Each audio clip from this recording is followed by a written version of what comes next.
Bonjour Vincent Bernard, je suis vraiment très heureux de te retrouver ici dans la région bordelaise pour parler de ton dernier livre, ton prochain livre, qui s'appelle La guerre de sécession, publié par les éditions Passé Composé. Tu as déjà publié 3 livres en français, si je ne m'abuse, sur ce thème, 2 biographies de Robert C'est Lee ça. et du général Grant, et puis un autre livre, Le Sud pouvait-il gagner la guerre de sécession, Ouais. publié par les éditions Economica. Il y a donc une certaine logique à publier un livre sur l'histoire de la guerre de sécession, mais une question se pose. Au début de ton livre, tu expliques que déjà 19 000 livres ont été publiés sur ce sujet, Plus que ça même. plus de un par jour, si on compte depuis la fin de la guerre de sécession. Ouais. Pourquoi fallait-il écrire un nouveau livre sur cette guerre, et surtout en français? Alors, c'est surtout en français la question. Il y a assez peu de choses qui ont été faites sur ce conflit, même si ça s'est un petit peu arrangé ces dernières années. Mais il y a assez peu d'ouvrages publiés en français, et en particulier quand on cherche une synthèse, depuis Shelby Foote ou la fameuse synthèse de James McPherson qui est sortie au début des années 90, et on voit que l'état de l'ouvrage le montre. Il y a assez peu de choses en français, donc par exemple ma biographie de Robert Lee et enfin mes 2 biographies de Robert Lee et d'Ulysse Grant sont à ma connaissance les premières en français depuis des dizaines d'années. Donc j'ai estimé que le sujet valait le coup d'être traité d'une part, et d'autre part que un regard non américain sur ce conflit pouvait être également assez intéressant, avec d'avoir un petit peu de recul par rapport aux problématiques internes à la société américaine, ça pouvait être intéressant aussi. Quel est le projet du livre que tu écris? Parce que c'est pas une guerre de sécession jour par jour, en tout cas dans le style des livres précédents. Quelle est la particularité de ton livre? Alors la particularité, j'ai voulu renouer avec une forme de récit qui est assez abandonnée par l'historiographie moderne, qui privilégie les approches plus thématiques. Donc j'ai voulu faire avant tout un récit globalement chronologique du conflit, dans sa dimension avant tout militaire, parce que encore une fois, c'est quelque chose qui est assez méconnu. Même les historiens qui connaissent un petit peu cette période-là, en dehors de Lincoln, de Gettysburg, éventuellement de Lee, d'Appomattox, voilà, il y a quelques jalons qui sont à peu près connus, mais la richesse, l'ampleur de l'événement en lui-même, qui dure quand même 4 ans, est assez peu connue. Donc c'est un parti pris, j'ai adopté donc ce parti pris du récit globalement chronologique. Oui, ça dure 4 ans, et là aussi, c'est dans l'introduction du livre, tu dis qu'il y a plus de 10 000 épisodes militaires, donc évidemment, tu racontes pas les 10 000, tu racontes les plus grands, mais tu racontes aussi beaucoup d'épisodes qu'on peut considérer comme moins importants, mais souvent extrêmement meurtriers, souvent Oui, extrêmement puis terrifiants. parfois extrêmement signifiant, avec de réelles conséquences stratégiques. Si on prend un certain nombre d'événements qui se passent par exemple dans l'Ouest, dans le Colorado, enfin au sud du Colorado, on a des événements qui finalement impliquent quelques centaines de personnes, quelques centaines d'hommes, mais qui ont de véritables conséquences stratégiques dans les relations avec le Mexique, dans l'extension de la Confédération à l'Ouest, dans la menace qu'elle fait peser éventuellement sur la Californie. Enfin, il y a des problématiques qui sont totalement ignorées et qui méritent vraiment. Il suffit pas d'avoir beaucoup d'hommes dans une bataille pour qu'elle ait un sens. Faut pas oublier que c'est une guerre qui se déroule à l'échelle continentale et pas entre les 2 capitales comme on l'imagine trop souvent. Oui, c'est à l'échelle continentale, mais c'est en même temps sur un endroit très défini. Il y a plusieurs fronts principaux. Il y a effectivement le front de Virginie entre Washington et Richmond qui est le nœud, le cœur de la guerre. Mais également, il se passe beaucoup de choses du côté du Tennessee, ça s'achève avec la fameuse campagne d'Atlanta, la chute d'Atlanta en 1864, c'est autant d'emporte le vent, c'est les images d'Atlanta en flammes, et puis la marche de Sherman à travers la Géorgie et les Carolines, donc ça c'est beaucoup plus à l'ouest déjà, et même au-delà du Mississippi, et sur le Mississippi même, le siège de Vicksburg par Grant, les combats qui se déroulent au Texas, en Arkansas, sur le territoire indien qui est le futur Oklahoma. Non, il y a véritablement. Alors, quand on dit 10 000 épisodes, ça va de l'escarmouche à la grande bataille rangée avec des centaines, jusqu'à 200 000 hommes rassemblés. mais c'est vraiment un conflit qui touche l'ensemble du territoire américain de l'époque. Ça touche l'ensemble du territoire américain, mais ça touche aussi la quasi-totalité de la nation américaine, Bien sûr. puisque à la fois les sudistes et les nordistes vont faire des appels en masse. Donc, il y a la conscription au sud qui est une nouveauté. Il y a l'appel aux volontaires au nord. Et il y a puis la conscription aussi d'ailleurs, mais puis après, plus oui, tardivement et de manière plus limitée. Il y a des centaines de milliers de soldats qui vont aller combattre sur les champs de bataille, et la quasi-totalité des familles américaines va être touchée de près ou de loin, quoi. C'est ce qui correspond le plus au vécu européen, qui correspond à la Grande Guerre finalement, parce que c'est la seule grande guerre qui se déroule sur le sol des États-Unis. Il ne faut pas oublier qu'à l'époque, aujourd'hui, les États-Unis, on en parle, c'est une nation gigantesque de plus de 300 millions d'habitants. À cette époque, c'est 31 millions d'habitants, donc 4 millions d'esclaves noirs. Et on estime qu'il y a environ 3 millions d'hommes qui se battent dans un camp ou l'autre. Donc voilà, un habitant sur 10, globalement, participe réellement au combat. Donc ce sont des proportions qu'on ne retrouve, j'insiste là-dessus, parce que la mortalité, c'est la même chose. Ce sont des proportions qu'on ne retrouve que dans les très grands conflits européens, et en particulier la Première Guerre mondiale. Alors, pour parler de cette guerre, il faut évidemment parler des débuts de cette guerre. On a tous en tête l'image d'un Nord, j'allais dire, vertueux, qui va combattre pour la libération des esclaves du Sud. On a un Sud, là aussi, dans l'imaginaire non vertueux, en tout cas esclavagiste. Voilà. L'affaire n'est pas aussi simple que ça, mais surtout les débuts de cette guerre, même si l'esclavage est en toile de fond, comme tu l'expliques très bien dans ton bouquin, c'est pas la seule raison. Il y a une autre raison qui est difficile à comprendre pour nous, en tout cas au niveau de la nation française, c'est que c'est aussi un conflit de nationalité. C'est ça. Alors on a tendance à opposer est-ce que le Sud s'est battu pour défendre l'esclavage ou pour d'autres raisons. Non, en réalité, tout ça est imbriqué. Le Sud s'est battu pour défendre son modèle de société fondé sur l'esclavage. Donc l'esclavage est la pierre d'achoppement de la séparation entre le Nord et le Sud. C'est très clair. Il n'y a absolument pas à remettre ça en cause. Il n'empêche que ce que le Nord défend quand il décide de prendre les armes pour contrecarrer la sécession, c'est l'union.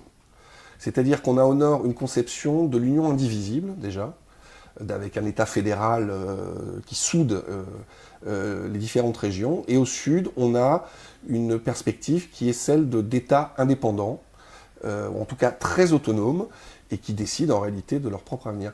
Donc pour le Sud, c'est un peu un prétexte, c'est-à-dire on prend prétexte de cette autonomie des États, qui est une partie constitutive du début de l'histoire des États-Unis qu'on a beaucoup oublié. C'est-à-dire c'est réel, il y a vraiment une autonomie de ces différents États, mais c'est un prétexte aussi pour défendre le modèle de société et l'expansion de l'esclavage. Et si on va plus loin, on peut même dire que beaucoup de gens au Sud sont très conscients que l'esclavage va disparaître dans un avenir assez proche, quoi. Il y a pas de, c'est pas le Sud n'est pas univoque, il n'y a pas un Sud monolithique. Non, il y a différentes tendances, différentes façons d'appréhender la chose entre les ultras esclavagistes qui eux voudraient rétablir la traite depuis l'Afrique et réimporter des esclaves pour l'étendre sur tout le continent américain finalement, jusqu'à des beaucoup plus modérés qui se disent que l'esclavage va disparaître finalement de sa belle mort en quelques décennies, mais qu'il n'est pas question de bouleverser l'ordre social pour autant. Donc on a ces tendances-là qui s'opposent finalement. Oui, il y a même des États qui sont une partie et unionistes, une partie... Voilà, il y a des border states qui sont très très partagés, qui vont prendre plus ou moins parti pour les uns ou pour les autres. Alors la Virginie est l'exemple type parce que c'est le grand border state qui est un phare politique à cette époque. C'est la patrie de Washington, de Thomas Jefferson. C'est vraiment, on l'a oublié aujourd'hui, mais la Virginie c'est le New York du début des États-Unis. C'est au sens symbolique. Donc là, la Virginie va prendre parti pour le Sud, et puis à côté de ça, le Kentucky, par exemple, le grand État du Kentucky, va être très partagé. Le gouverneur va essayer de lancer une sécession, finalement il ne va pas y parvenir. Donc l'État va essayer de rester neutre entre les deux camps, puis ça va durer quelques mois, et finalement il va rester fidèle au Nord. Donc il y a tous ces border states qui sont entre le Nord et le Sud, qui vont être partagés, et qui vont d'ailleurs fournir des soldats aux deux camps. Il faut quand même qu'on parle un peu de la guerre en tant que telle. C'est une guerre que tu disais rythmée. Donc, c'est un peu, comment dire, c'est une idée un peu étonnante pour parler de la guerre, mais effectivement, quand on lit ton livre, sur 4 années, il y a vraiment une espèce de musique de la guerre de sécession. Oui, oui, on a tendance à imaginer ce conflit comme articulé autour de l'été 63, Gettysburg, Vicksburg. C'est-à-dire avant, le Sud a plutôt l'avantage. On a Gettysburg et Vicksburg qui sont de grandes défaites, et ensuite c'est le Nord qui a l'avantage. Pas du tout. En réalité, les sudistes ne peuvent pas espérer vaincre les nordistes militairement parlant, ils n'en ont pas les moyens. Par contre, ils peuvent espérer arracher leur indépendance par une paix de compromis. Et cet espoir-là va perdurer quasiment jusqu'à la fin. On peut dire jusqu'à l'automne 1864, c'est-à-dire quelques mois avant la fin du conflit. Le Sud a encore l'espoir de lasser suffisamment le Nord qui accumule des pertes, puis les populations en ont assez de 4 ans de guerre. Et il y a toujours cet espoir. Donc, pour faire très simple, on a chaque été le Sud qui reprend l'initiative et qui essaye de lasser le Nord en remportant des victoires et en montrant que finalement il est incoercible. Et à chaque automne, encore une fois pour simplifier, le Nord reprend l'avantage. Et ça, c'est rythmique en 1861, 62, 63, 64. Et c'est vraiment qu'à la toute fin, au début de 1865, que vraiment tout s'effondre et que le Sud ne peut plus rien espérer finalement. On voit dans ton livre que si les soldats nordistes sont effectivement très courageux, très vaillants, souvent bien ou mal commandés d'ailleurs, mais ils ont une supériorité technique bien évidemment supérieure à celle du Sud, on voit que les soldats sudistes sont des soldats avec beaucoup de niaque, ils sont extrêmement pusillanimes, ils sont accrocheurs. Oui, c'est quelque chose qui a parfois étonné, mais effectivement, il y a une véritable... alors pour différentes raisons, que ce soit au début, il y a vraiment du patriotisme, le sentiment que le Nord veut les envahir, donc ils défendent leur maison, tout simplement. Puis après, il y a l'armée de Lee, c'est une armée de vétérans finalement en 1864. Ceux qui ne sont pas morts entre-temps, ça devient des professionnels véritablement très aguerris et qui ont comme tu dis, une niaque particulière qui fait que tactiquement, il n'y a pas de supériorité sudiste au sens tactique, mais à effectif égal, c'est souvent le Sud qui arrive à arracher le morceau au moral, j'allais dire. Et à telle enseigne qu'on répète souvent à cette époque-là que la meilleure armée du monde serait composée de l'artillerie nordiste, une qualité technique très poussée, et l'infanterie sudiste. Voilà, on est souvent dans cette perspective-là. Alors avec toutes ces idées, finalement, pourquoi le Sud a perdu ? Parce qu'ils ont été écrasés quand même à la fin. Ils ont fini par être écrasés parce qu'ils étaient à bout d'hommes, à bout de ressources, à bout de volonté de combattre également en 1865, parce que la Confédération faisait haute partout. Et donc le fil déclencheur, c'est quand la principale armée, celle de Robert Lee, qui était le phare de la Confédération, qui la tenait littéralement à bout de bras. Tant que Lee tenait le coup, le Sud restait debout finalement. Et le jour où Lee capitule devant Grant et Appomattox, tout s'enchaîne, c'est terminé. Donc c'est une guerre d'usure que le Sud ne pouvait pas gagner. Encore une fois, ce que le Sud a cherché à faire, et ce qu'il est possiblement parvenu quasiment à faire à certaines époques, c'est de renverser politiquement la vapeur. C'est-à-dire, par exemple, la réélection de Lincoln en 1864 n'est pas du tout acquise d'avance. Bien au contraire, Lincoln lui-même, en août 1864, est persuadé qu'il ne sera jamais réélu. Il y a trop de pertes, les guerres durent trop longtemps, les Américains en ont assez. Et donc, il est persuadé qu'il ne sera pas réélu et que son successeur cherchera un compromis d'une façon ou d'une autre. Donc c'est cet espoir-là auquel le Sud s'accroche. Une fois que cet espoir disparaît, fin 1864, début 1865, là, c'est l'effondrement. Avant de passer au document, on va conclure conclure, c'est un peu rapide de dire ça, mais sur cette guerre, l'autre aspect important du livre, c'est que tu fais sortir un nombre de personnages absolument hallucinants. Donc il y a Lee, Grant, Sherman, Lincoln, Jefferson Davis, tous les grands cavaliers et les grands sabreurs sudistes.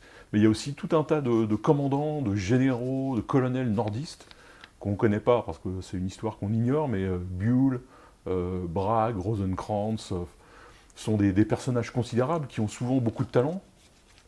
Et comment se fait-il que tous ces gens soient passés un peu à la trappe de l'histoire militaire ? Alors, ils ne sont pas nécessairement passés à la trappe aux États-Unis, par exemple. Les gens qui s'intéressent vraiment à la guerre de sécession connaissent des gens comme McClellan, comme Rosecrans, comme Halleck. Ces gens-là sont connus. Mais effectivement, pour un public français qui a une vision assez superficielle de ce conflit-là, et c'est l'une des raisons pour lesquelles j'ai écrit ce livre, et je l'ai écrit de cette façon-là aussi, c'était de donner un certain nombre de montrer que ce conflit était plus riche que l'image très simplificatrice qu'on en avait.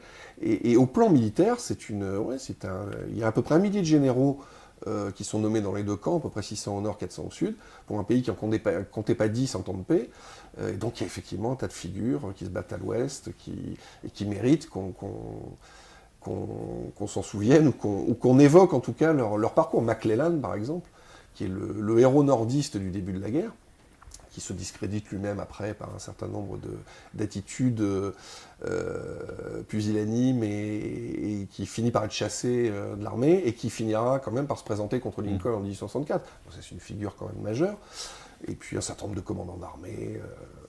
Ça ne se limite pas effectivement à Lee, Grant, Sherman, Stonewall Jackson et il y a d'autres personnages dans la pièce. Cette fois-ci, pour de bon, avant de commenter les documents, la conclusion de ton livre, c'est aussi une conclusion sur l'archaïsme et la modernité de cette guerre. Est-ce que tu peux nous expliquer ce que tu entends par là? Ben, on est très clairement entre deux mondes au plan militaire. On vit quelque part, c'est le dernier grand conflit napoléonien. Alors quand je dis grand conflit, on pourra parler de la guerre de 70. Il ne faut pas oublier que c'était une guerre qui dure 4 ans en continu, avec des fronts. Alors c'est pas les fronts de 14-18, mais on a véritablement des hostilités à une échelle continentale pendant 4 ans. Donc c'est quelque chose d'important. Il n'y a que les guerres napoléoniennes qui peuvent être comparées à cette époque-là. Et donc on est à la fois...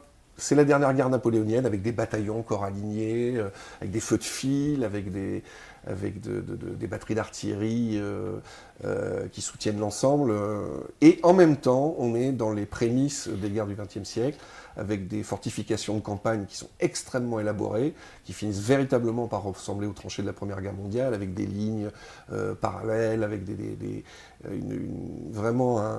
c'est quelque chose de très très abouti, avec des sièges qui durent des mois. Le siège de Petersburg, c'est quasiment Verdun. Enfin, pas en termes d'intensité de feu, mais en termes de fortification, de problématiques, de sièges. On est vraiment sur quelque chose de très, très important.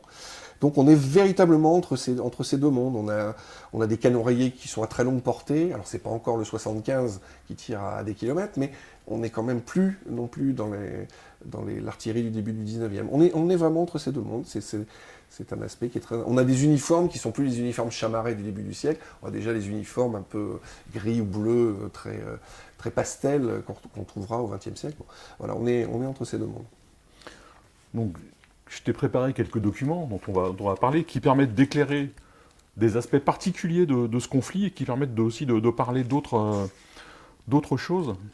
Le premier document dont je voulais qu'on parle, c'est une gravure qui montre Lincoln à Gettysburg. Il y a quelques photos qui montrent que la réalité n'est pas tout à fait ce que les gravures populaires ont voulu montrer au peuple américain. Mais est-ce que tu peux nous raconter pourquoi cet épisode est très important, à la fois dans l'histoire de la guerre de sécession, mais surtout dans l'histoire politique américaine et même dans l'histoire sociale américaine? Voilà, c'est le fameux discours de Lincoln, le gouvernement par le peuple et pour le peuple, donc qui est fondateur de la modernisation de la démocratie américaine, qui se déroule quelques mois après la bataille de Gettysburg, qui est le champ de bataille. Alors c'est pas la plus grande bataille, mais c'est la plus disputée, c'est la plus emblématique, et c'est la seule grande bataille qui se déroule sur le territoire du Nord, donc elle est extrêmement symbolique. Elle se déroule en Pennsylvanie, c'est-à-dire dans le Nord libre. Et donc ce discours-là, finalement, on a la transition entre une guerre où Lincoln cherche à restaurer l'Union de la façon la plus douce entre guillemets possible, on tend à se rabibocher avec le Sud, et à partir du discours de Gettysburg, on est véritablement dans une sorte de croisade pour libérer, alors c'est une historienne américaine, Elizabeth Warren, qui utilise l'expression, mais pour libérer le Sud de ses démons, et là on y va frontalement contre l'esclavage, on enrôle les Noirs dans l'armée, et donc on bascule dans l'Amérique moderne finalement. Donc il y a véritablement, au plan symbolique, il y a quelque chose de très important. Par contre, la gravure, qui est... Voilà, celle-ci là, on le voit comme un grand orateur devant les foules. Il ne faut pas oublier qu'à cette époque, il n'y a pas de micro, et que la plupart des discours, à part si vous êtes au premier rang, on n'entend pas grand-chose. Non, mais en tout cas, c'est un beau discours parce qu'il Oui, il mêle c'est ensemble fondateur. les morts du Sud et les morts du Oui, Nord. absolument. Dans- Il est déjà dans une perspective de réconciliation, mais pas de réconciliation. On recommence comme avant, on oublie tout, et non, de réconciliation sur un nouveau mode. C'est l'union restaurée, mais l'union unie, indivisible, et cette Amérique moderne. Ce dont je parlais tout à l'heure off, c'est la guerre de sécession, c'est l'époque où on passe de United States à les États-Unis sont à United States is. Les États-Unis est un pays. Voilà. Et aux États-Unis, le discours de Gettysburg est emblématique de ce basculement politique et idéologique.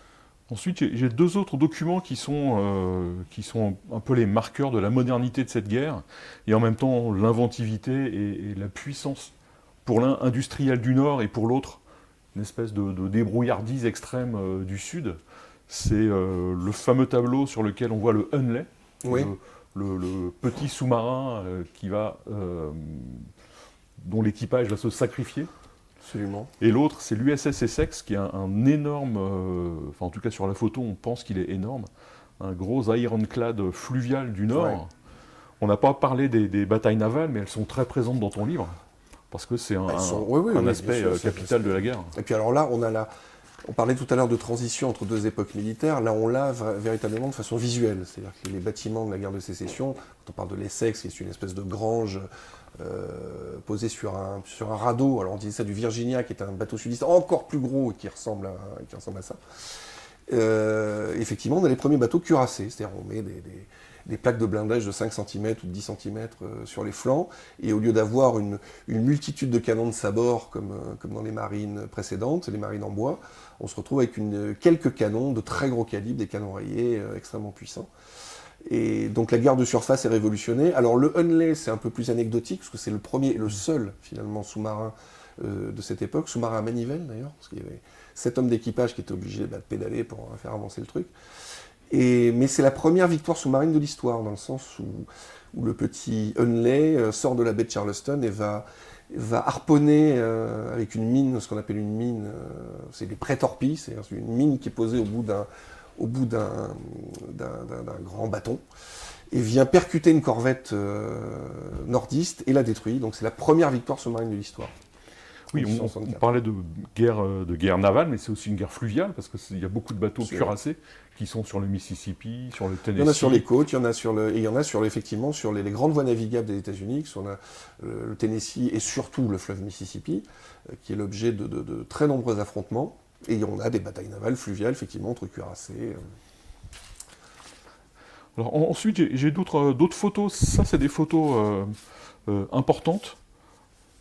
C'est un aspect de la guerre, hein, c'est l'enrôlement et l'utilisation des soldats noirs dans l'armée nordiste, évidemment, même si les sudistes vont essayer, à la fin de la guerre, imaginer armer des esclaves, Alors, ce qui est quand même une idée... C'est une des plus grandes légendes qui a perduré depuis la guerre de sécession, c'est qu'un certain nombre de Noirs se seraient battus pour le Sud volontairement, pour se battre côte à côte avec leurs maîtres. Donc ça aurait été la preuve qu'ils n'étaient pas si malheureux que ça, qu'ils étaient solidaires du Sud. Bon. Ça, c'est un mythe complet. Par contre, il y avait des Noirs dans l'armée sudiste, bien entendu. Ils étaient serviteurs, ils étaient esclaves, ils accompagnaient un officier, leur maître officier sur le champ de bataille, ils servaient à faire la cuisine. Ils étaient présents, oui, ils construisaient des fortifications, mais ils n'ont pas été enrôlés en tant que soldats. C'était impensable au Sud, jusqu'à la fin, jusqu'à 1864, début 65, où là, en désespoir de cause, on envisage d'armer les esclaves contre leur libération, finalement. Ce qui est une révolution mentale pour les sudistes, mais qui arrive beaucoup trop tard. En revanche, au nord, on les enrôle en masse, puisqu'il y aura jusqu'à 180 000 volontaires noirs qui vont servir dans les armées du Nord. Mais là aussi, c'est tardif. C'est-à-dire qu'en 1861-62, il est impensable d'armer des Noirs, même pour les nordistes. Il y a quelques généraux qui, dans leur coin, commencent à faire des expériences, enrôler quelques compagnies par-ci, un régiment par-là, de manière plus ou moins officieuse. La grande transition ne se fait qu'en 1863. C'est à partir de 1863 que Lincoln prend la décision de créer l'USCT, United States Colored Troops, et qui là va donc rassembler une centaine de régiments et jusqu'à 180 000 volontaires sur la durée de la guerre. Est-ce que ces troupes noires ont été fortement engagées dans des combats puissants? Est-ce qu'ils ont beaucoup de morts dans ces troupes? Alors, en proportion de leur nombre, faut pas se mentir, elles servent surtout de garnison. C'est-à-dire qu'il y a peu d'officiers blancs qui ont confiance dans les troupes noires. Il y a quelques divisions qui vont être intégrées aux grandes armées, en particulier Grant emmène avec lui une division noire constituée. Il a peur de l'engager parce que politiquement, il a la crainte qu'on l'accuse de l'avoir fait massacrer au front. Enfin voilà, il y a toute une problématique autour de ça qui est un peu compliquée. Il y a des unités noires, bien sûr, qui vont combattre en première ligne. C'est le fameux 54e du Massachusetts qui a été immortalisé dans le film Glory, par exemple, qui est 1987, je crois. Donc il y a un certain nombre d'épisodes, la bataille du cratère, où il y a toute une division noire qui vient se faire massacrer courageusement parce qu'ils chargent dans des conditions désespérées les fortifications sudistes. Donc il y a eu un engagement, mais en proportion de leurs troupes, c'est surtout des troupes qui servent à garnir les intervalles, à protéger les forts. C'est le début d'une lente intégration de l'homme noir au sein de la société américaine, qui n'aboutira dans l'armée que dans les années 50 finalement, même 60 on pourrait dire. Est-ce qu'on sait s'il y a des noirs à cette époque qui montent dans les grades d'officiers ou sous-officiers? Très peu. Il n'y a aucun officier noir, quasiment aucun officier noir. Il y a Lincoln qui fait quelques nominations personnelles, donc on peut trouver un lieutenant, un commandant, mais globalement ils sont totalement encadrés par des officiers blancs, et encore des officiers blancs qui sont souvent mis au banc de leurs camarades, qui sont considérés comme qu'est-ce que tu vas faire dans les troupes noires, ça, bon. On est vraiment sur une problématique qui... D'ailleurs le racisme dans l'armée américaine et la ségrégation raciale dans l'armée américaine, c'est un sujet en tant que tel, encore une fois, qui se poursuit tout le siècle suivant, nord comme sud, là il n'y a pas véritablement de différence. Et en termes de mortalité, il y a un truc qu'on peut noter aussi, c'est que il y a assez peu de morts au combat, il y en a dans les troupes noires, mais en proportion assez peu. Par contre, il y a une très forte proportion de morts par maladie, par épidémie, parce que très souvent, les conditions sanitaires préoccupaient un petit peu moins le commandement quand il s'agissait des troupes noires. Ce qui ne veut pas dire qu'il n'avait pas de défenseurs. Grant a dit beaucoup de choses très positives sur les troupes noires, en disant que c'était d'excellentes troupes. Certains commentateurs disent même que c'était peut-être par leur engagement personnel la meilleure infanterie que le Nord ait jamais eue. Et donc Grant tarit pas d'éloges à leur endroit, donc c'est pas quelque chose cette espèce de rejet n'est pas systématique, mais voilà, ils ne sont pas traités tout à fait de la même façon. Alors ensuite j'ai une autre photo, ça c'est une photo très particulière qui montre là aussi la modernité de ce conflit. C'est une photo du photographe Matthew Brady, qui est avec Alexander Gardner, le grand photographe de la guerre de sécession. C'est à eux deux, je pense qu'ils ont fait la quasi-totalité de toutes les images qu'on connaît. Beaucoup sont des images montées. Ça, c'est une image qui n'est pas une image de combat, mais c'est un portrait de Matthew Brady qui pose avec un ensemble d'officiers nordistes, parce qu'évidemment, ils sont nordistes, de photographes. J'ai trouvé ça intéressant. Il n'y a pas d'équivalent vraiment au sud. Oui. Parce que c'est comme si il était carrément intégré à la marque de la guerre. C'est vraiment, c'est assez fabuleux ça. Ouais. Alors c'est pas le premier, c'est une grande guerre médiatisée effectivement, en particulier grâce à Matthew Brady qui est le plus célèbre et qui a suivi les grandes batailles, les grandes campagnes. Mais c'est pas tout à fait le premier conflit médiatisé. On oublie quand même que la guerre de Crimée a été couverte par Roger Fenton, qui est revenu avec des milliers de photos également. Donc c'est le second grand conflit médiatisé de l'époque. Mais effectivement, ça change tout parce que la réalité de la guerre est perçue par le public pour la première fois en réel. Et quand on voit les carnages de la bataille d'Antietam, par exemple, en 1862, ou de Spotsylvania en 1864, ou de Cold Harbor, pareil, on a véritablement, ça frappe l'opinion, et ça contribue très fortement à forger l'opinion pour ou contre le conflit. Et donc c'est une transition très très importante également. Oui, parce que là, ce qui fait une partie de la modernité de ce conflit. Il y a d'autres photos qu'on voit qui sont les morts d'Antietam et des morts de Chancellorsville, qui sont des magnifiques photos, des très grandes œuvres d'art, qui sont totalement montées. Totalement mises en scène. On sait que les photographes disposaient les fusils, les cadavres. Le temps d'exposition à l'époque, c'est de mémoire 20 minutes ou un quart d'heure. Bon. Donc on ne pouvait pas prendre de photos in situ, il fallait véritablement les poser. Et puis il y avait le côté théâtral. On n'est pas sur du reportage moderne. Non, mais c'est aussi des photos qui étaient destinées à être gravées, bien sûr, qui étaient publiées dans les journaux à une très grande vitesse, quasiment quotidiennement. Il y avait des images et donc le public les voyait. Le Harper's Weekly en particulier, qui est grande gravure, pleine page. Des événements récents, oui, mais c'est une dimension qui est très très importante, l'iconographie de la guerre en temps réel. Alors ensuite, j'ai d'autres images qui sont des images de soldats. Là aussi, j'ai Chancellorsville. Donc ça, c'est des blessés sudistes sous un arbre. J'ai aussi ces images de prisonniers sudistes à Gettysburg. Très célèbre photo. Très célèbre photo. Très posée également. Très posée, mais magnifique photo. Les soldats sont absolument d'une beauté extraordinaire. Ils sont élégants, enfin, ils n'ont même pas d'uniforme, ils sont habillés comme des cow-boys au bal. Est-ce que tu peux nous dire qui sont les soldats qui se battent des deux côtés? D'où ils viennent? Qu'est-ce qui... alors... Si c'est possible, évidemment. C'est compliqué, parce que si on prend la société sudiste, c'est quasiment tout le monde. Voilà.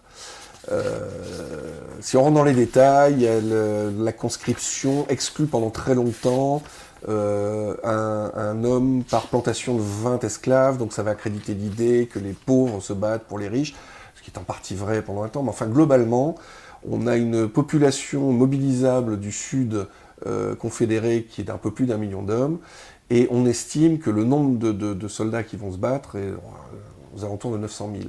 Donc on a un taux de recrutement qui est... Donc c'est quasiment tout le monde. Les aristocrates, entre guillemets, ou les gens de bonne famille formant les officiers, et puis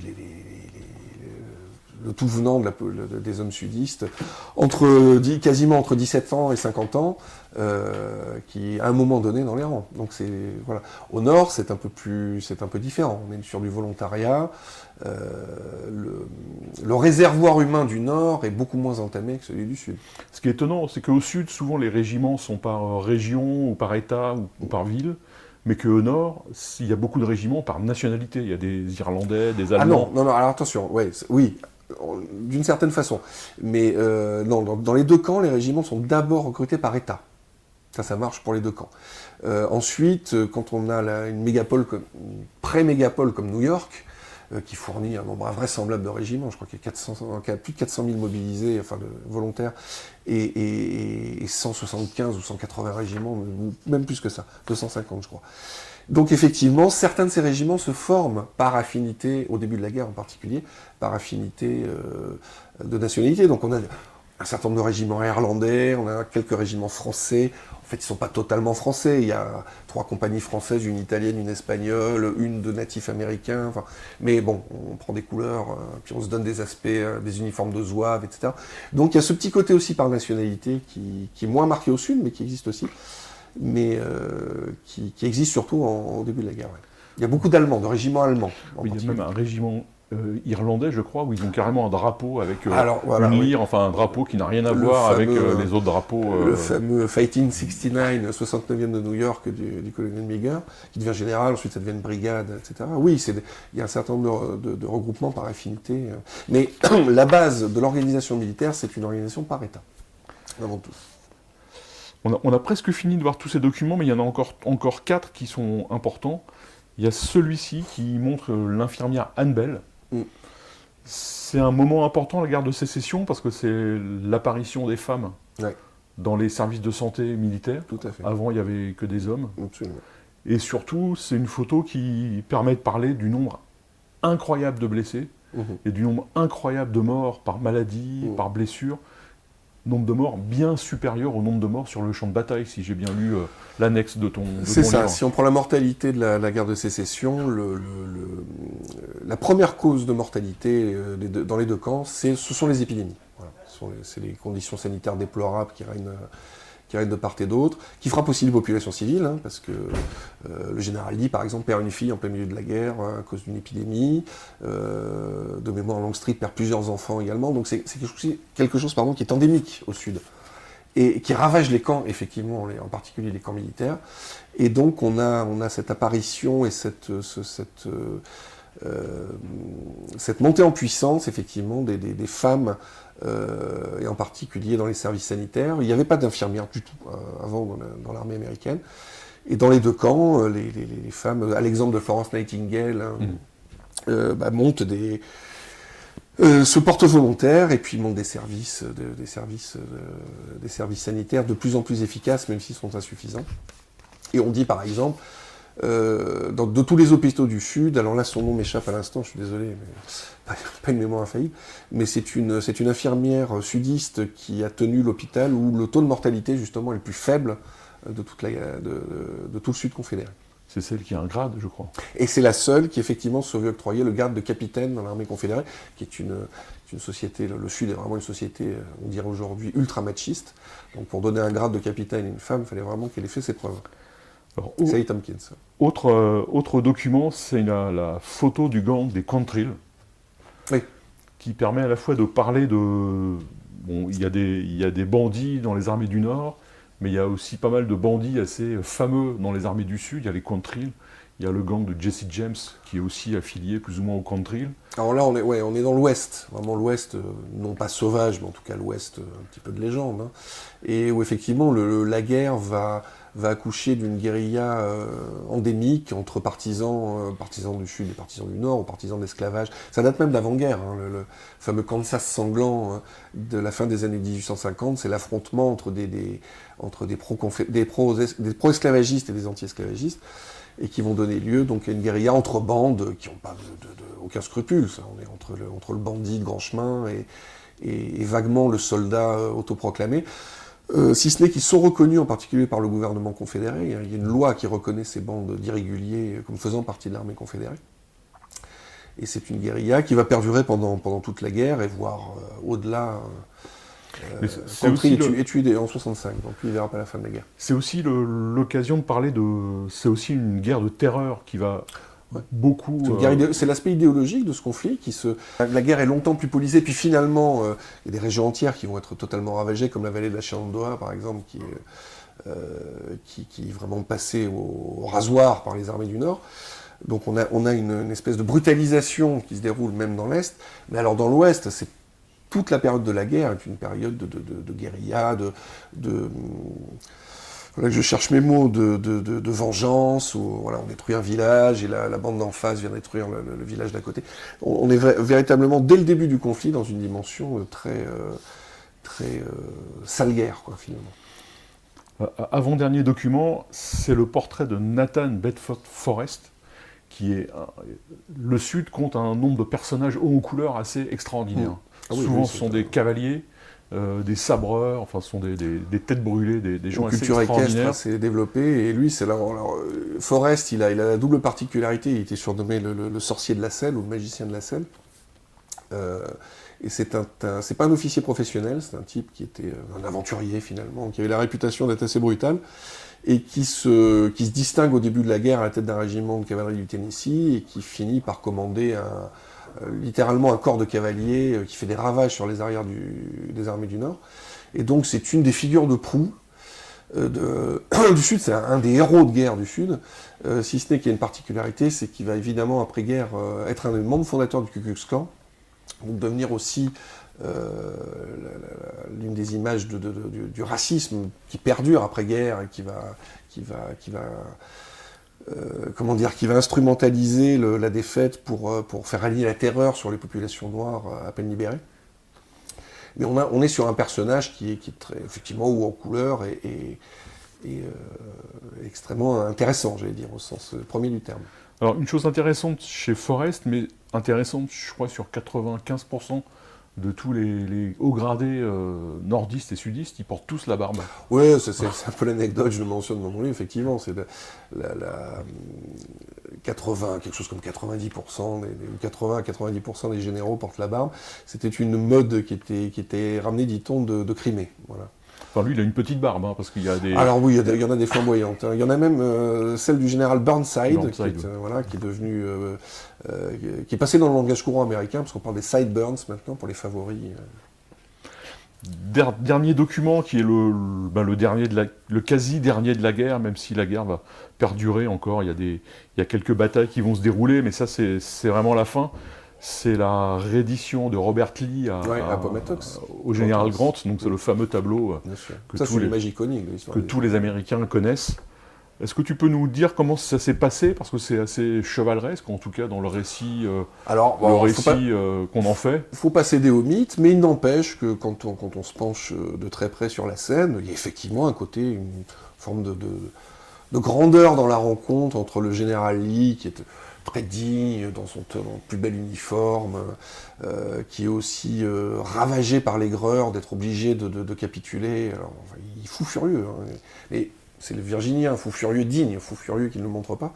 Et le général Grant qui arrive dans son uniforme crotté, parce qu'il vient d'avaler je ne sais pas combien de kilomètres à cheval, et la rencontre et la poignée de main entre ces deux hommes, qui est quelque chose qui est un événement quand même assez extraordinaire, et qui va être un moment fondateur de la réconciliation d'après-guerre, dans le sens où les termes de la capitulation de Lee sont très magnanimes. C'est-à-dire que Grant, en accord avec Lincoln d'ailleurs, accorde à l'armée de Lee de pouvoir rentrer chez elle, ils sont libérés sur parole, ils ont le droit de garder leurs chevaux pour ceux qui en possédaient, les officiers ont le droit de garder leurs armes, on les salue sans le dire vraiment, mais bon, il y a quelque chose, il y a une scène véritablement qui à la fois scelle la guerre de sécession, parce que c'est les deux grandes figures, les deux grands adversaires qui se serrent la main, et qui en même temps prépare une réconciliation future du Sud et du Nord, qui va se faire un peu sur le dos des Noirs d'ailleurs, finalement. Si on prend la période ultérieure de la reconstruction, c'est l'échec de la reconstruction, c'est-à-dire la période d'après la guerre de sécession, l'histoire d'un échec, où la réconciliation entre l'ancien Nord et l'ancien Sud devient plus important que l'émancipation des populations noires, finalement. Si on peut résumer ça très simplement. C'est un peu jusqu'à nos jours. Là, on est dans les queues de la fin de la guerre de sécession, un peu. Oui, alors il y a eu quand même les droits civiques, mais on a l'impression que cette histoire se répète un petit peu à chaque fois, puisque chaque avancée finalement de la société américaine vers ce qu'elle croit être un plus grand égalitarisme et une plus grande fusion entre ces populations et ces minorités, finalement on s'aperçoit que ça c'est pas satisfaisant et que ça accouche éternellement de clivages que personne n'arrive véritablement à réduire, quoi. Vincent, je te remercie de ce long moment passé avec moi pour parler de la guerre de sécession. Mais c'est moi qui te remercie. Et maintenant, il faut acheter le livre publié par les éditions Passé Composé, qui sort, je crois, le 12 janvier. 12 janvier, voilà, qui sera en vente libre dans toutes les bonnes librairies, sudistes et nordistes. Et même peut-être quelques mauvaises, mais n'hésitez pas, malgré tout. À bientôt. À bientôt.